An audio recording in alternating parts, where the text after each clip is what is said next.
Good morning! Magandang umaga! Gusto na mga lolo, lola, nanay, tatay, kapatid at kaibigan. Una po pa nga sa lahat, magandang tanghali po muna sa inyong lahat. Mga yung kapamilya ko. Lalong-lalo na yung mga pamangkin ko sa Hong Kong. Yung mga kaibigan natin dyan. Yung si tatay. Basta lahat-lahat sila dyan. Isang magandang tanghali po. Halika rito! Halika rito! Mga lolo, mga lola, ito yung sip-sip na bayaw namin. Ang lolo pogi! Yes! Diba? Kumusta po kayo dyan?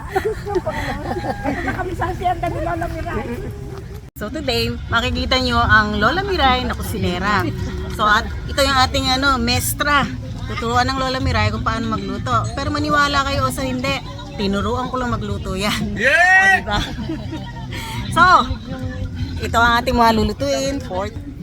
So magluluto tayo ng sari-saring gulay. Meron tayong okra, hindi pitas sa puno, binili lang. Meron din tayong talong. Meron din tayong sigarilyas. Ito yung paborito ng lola. Bihira tayong makatikim. So talagang susulit natin today. Meron tayong bangus na panahog, fried fish. At meron tayong kamatis. Meron din tayong malunggay, the favorite ng lolo. At syempre, ang pang-alat natin ay patis. Ito ay isa sa pangarap ng Lola Miray, ang makapagluto dito sa Lola Miray's Mini Farm. Hopefully, next time, ang mga gulay na iluluto natin ay manggagaling na mismo dito sa Mini Farm. So, hoping na makapagtanim tayo para noon mayroon tayong aanihin at mayroon tayong lulutuin.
Yes, teacher. Anong susunod kong ilagay? Ito, okra at talong. Tara, hawak!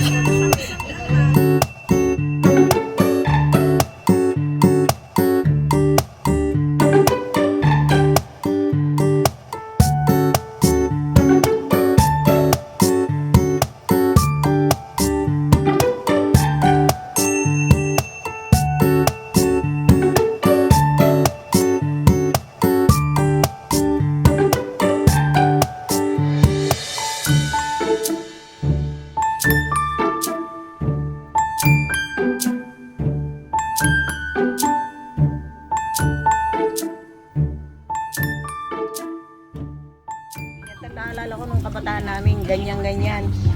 So ito para kay Ine. Paksiw na bangus and with talong. With talong and ampalaya. Special pinini yan. So special ni Telma, no? Ayun o, yung ating mga, ayun o, nag-aantay na o. Tagal maluto! Mga gutom mga ngaing, tama. May mga ngaing! Yung mga hurado. Mga hurada kung nakapasa yung luto. Tapos na, tapos na, tapos na.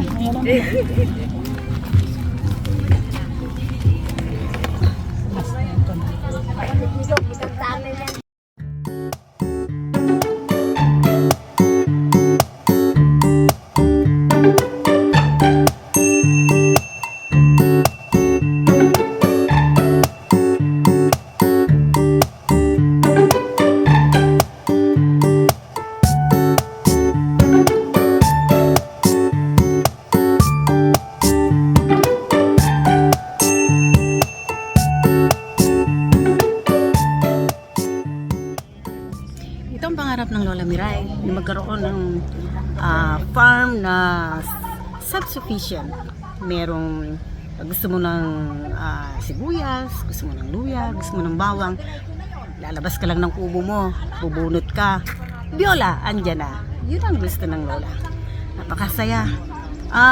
Sa paligid, merong mga gabi, may mga gulay, may talong, may sigarilyas, may patani, may bataw, yung nandun sa bahay kubo.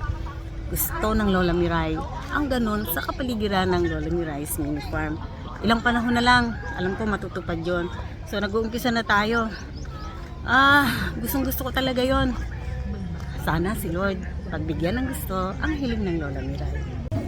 So luto na yung ating gulay. Nilagyan ng malunggay. Ang final touch natin ay ang dahon ng malunggay.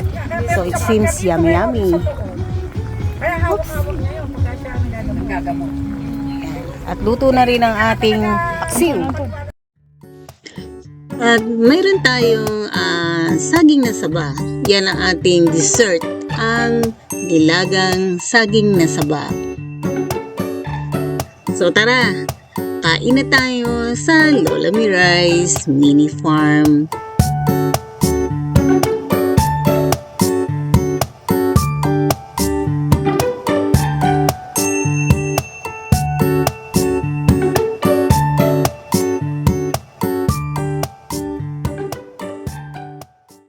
O ayan o, evidence na masarap yung luto. O, tingnan mo naman. Talaga yung luto ni Lola Miray. Sarap umigo mo sabaw. Pasado! Pasado yung luto. Order na lang ng order ng pagkain.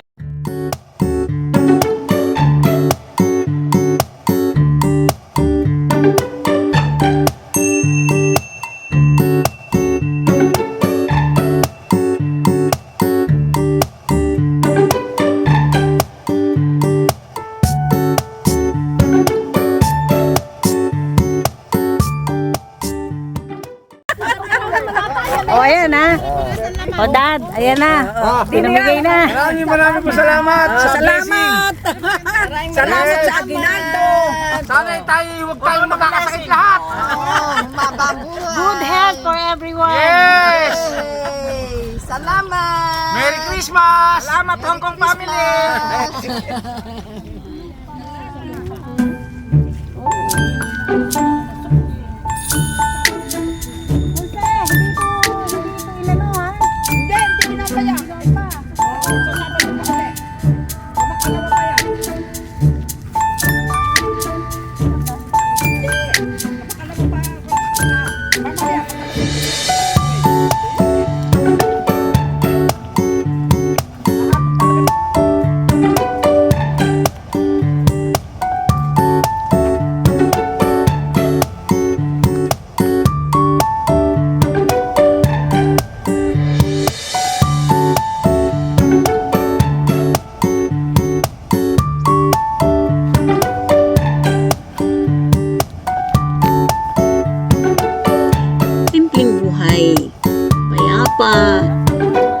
Walang masyadong iniisip.